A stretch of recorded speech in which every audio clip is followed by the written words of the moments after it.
E aí eu comecei a ajudar nos dois. Eu ajudava o Flávio Prado de manhã e o Flávio Gomes à tarde. Aí eu comecei a fuçar nos arquivos da rádio para catar corridas antigas, porque a Jovem Pan transmitiu, assim, aquela narração que todo mundo conhece, do Emerson ganhando em Monza, e atenção, aí vem o vencedor da competição, é o Brasil ganhando o Campeonato Mundial de Automobilismo. Aquele é o Barão, o Wilson Fittipaldi, narrando a vitória do filho. Eu não consigo imaginar o que eu faria. Pô, eu narrei uma vitória do meu filho na Fórmula 2 no videogame outro dia, e eu já quase tive uma síncope, né? Meu filho começou a jogar modo carreira lá, não é nem no videogame, é no computador, e ele correu na Austrália, tava ganhando, a última volta resolvi narrar, eu tava vendo lá, que ele me chamou pra experimentar porque ele tem um óculos de realidade virtual.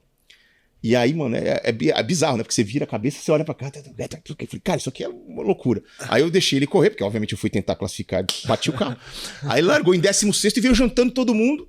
E na última volta eu falei, vou narrei a vitória do meu filho. Cara, eu já quase passei mal narrando uma vitória do meu filho no videogame. Imagina se eu narrasse um título mundial do meu filho na Fórmula 1. Então, essa narração do Barão é da Jovem Pan de 72, e a Jovem Pan transmitiu os anos 80 ali, 83, eu acho, 84, 85, 86, certeza. Então eu fuçava, vai ter o Grande Prêmio da Espanha no final de semana. Eu ia lá, pegava a narração do Nilson César, do GP de Jerez de 86, aquele que o Mansell e o Senna terminaram por 14 milésimos de segundo ali. E aí eu ia durante a semana na rádio, ia no arquivo, pegava a fita bruta, subia na central técnica da rádio, editava os trechinhos e combinava com o Flávio. Tem isso. Então, comecei a produzir o programa. Sim. E fiquei nessa durante um tempo. Acho que de janeiro de 97 até janeiro de 99, quando a rádio me contratou. Aí, beleza. Ou seja, 2 anos de graça. Isso, todos os finais de semana. E assim, os meus amigos já diziam, desiste, não vai dar em nada. Sim. Você tá 2 anos aí, os caras não... Eu continuava indo porque eu achava que, primeiro, eu tava aprendendo. Sim. E segundo, era uma porta que, bem ou mal, seguia aberta. E que cedo ou tarde podia ser que pintasse uma chance. E pintou. Eu tinha recebido algum convite antes para ir pro jornalismo geral. Tem vaga no geral. Você quer falar, não. Eu não vou saber fazer política, eu acho. Não sei se eu vou saber fazer buraco. Eu quero esporte. Se eu puder esperar uma vaga no esporte, eu prefiro esperar uma vaga no esporte. E aí a vaga no esporte veio 2 anos depois. E aí, beleza. Segui trabalhando, essa função que era extraoficial virou oficial quando eu fui. Comecei a fazer outras coisas. Comecei a fazer plantão, terceiro tempo, apresentar o pós-jogo da rádio. Tanto. E aí, em janeiro de 2000, surgiu o projeto do Grande Prêmio, que era o IG por trás, né? O IG estava chegando com aquela onda da internet grátis, e era uma coisa assim, avassaladora e tal. E aí chamaram o Flávio para falar, a gente vai querer um site de automobilismo, vamos lá. E aí o Flávio me chamou, falou, tava 2 anos produzindo de graça para ele na rádio, e ele já... Né? A gente já tinha criado uma relação e tudo. Ele me chamou para ser um dos redatores, junto com o Thales Torraga. Já deu entrevista aqui pra gente. Sim, falar do Colapinto. A memória, assim, porque agora ele virou um argentino, né? Virou Tages Torraga. A memória, né? A né? memória, assim, ele é o que o PVC... O que o PVC é no futebol, ele no automobilismo, mas eu acho que ele ainda é mais. Eu também acho. Eu acho que ele ainda é mais. Acho. É absurda a memória do Thales, assim, um negócio assustador, dá raiva, né? E aí éramos nós dois de redatores no site, mais o Flávio, e eu fiquei nessa vida 2000, 2001, então eu trabalhava na rádio e no site, 2000, 2001.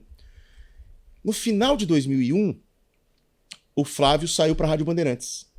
A última corrida do Flávio como repórter na Jovem Pan foi a minha primeira corrida como narrador na Jovem Pan. Por quê? Abrindo mais uma aba, tem um monte de abas abertas aqui, mas vamos lá. O Zé Silvério saiu da Jovem Pan para a Rádio Bandeirantes. E o Nilson César virou narrador titular do futebol na Jovem Pan. E aí ele não queria... Ele queria focar no futebol. E aí ele ia ter que sair da Fórmula 1. Porque ele não ia narrar Fórmula 1 de manhã e futebol à tarde. Aí ele foi falar com o dono da rádio, seu Tuta. Falar, eu queria ficar no futebol só. Tá, mas quem que eu boto na Fórmula 1? Mata Vereda. O menino era eu. Porque o que acontece? Eu ajudava o Nilson na produção das transmissões também. Porque hoje, isso que eu vou contar é bizarro, mas nós estamos falando de 99. Sim. Não, antes até, 97, 98. Hoje, você abre o lifetime da Fórmula 1, tá tudo lá. 99 não existia isso. Então o que eu tinha? Eu tinha uns papéis, eu fazia uns papeizinhos com número do carro, nome do piloto, equipe, umas fichinhas assim, pequenininhas. E na época que só pontuava os 6, eu era a torre de cronometragem do Nilson. Eu botava lá os 6 assim, ó. Schumacher... Isso eu não sabia, cara. Não? Na hora da coisa você ficava do lado dele? Eu ficava do lado dele e eu tinha alguns insights de memória. Às vezes eu falava uma coisa pra ele, eu falava pro Karsug. Mas a minha função era ser o cronometrista, entendeu? Sim. Então eram as 6 fichinhas lá, sei lá. Schumacher, Frentzen, Villeneuve, Barrichello, os 6 que pontuavam. E se um brasileiro estivesse fora da zona da pontuação, eu botava a fichinha abaixo com um número em mão. Décimo segundo. Era a minha função. Então ele sempre tinha os 6 primeiros ali pra ajudar a dar ritmo. Rolasse uma ultrapassagem, você ia lá e fazia assim. Isso, exato. E teve um dia que teve uma largada que, tipo... E eu tinha as fichas de todos os pilotos, né? Porque eu tinha uma fichinha pra cada um, porque eu não sabia quem ia entrar nos 6 primeiros ali. Então, a cada corrida eu imprimia... Eram 24 pilotos, né? Imprimia as 24 fichinhas e ficava com elas na mão. Aí, tipo, o 6º saía, eu puxava... Peraí que entrou o Larini em 6º, aí pá. Aí teve um dia que teve uma largada, que deu um rebosteio qualquer lá, alguns pilotos saíram. Eu amassei a ficha de todo mundo que saiu. Saiu o Frentzen, saiu o Villeneuve. Aí... Os caras vão pegar o segundo carro reserva, eu saio lá de salvação. Eu fui catar a ficha no lixo pra... Botei lá. E aí, ficha amassada, mas tava lá, entendeu? Então, essa era a minha função. Então, eu produzia as transmissões por uns 2 anos. E aí... E aí o Nilson... Por isso que o Nilson sugeriu o meu nome. Não sugeriu do nada. Sim. Porque quando o Flávio viajava, o Nilson apresentava o Fórmula Jovem Pan do estúdio. E eu ficava na produção com o Nilson. Ficava na produção no programa e ficava depois na produção na corrida.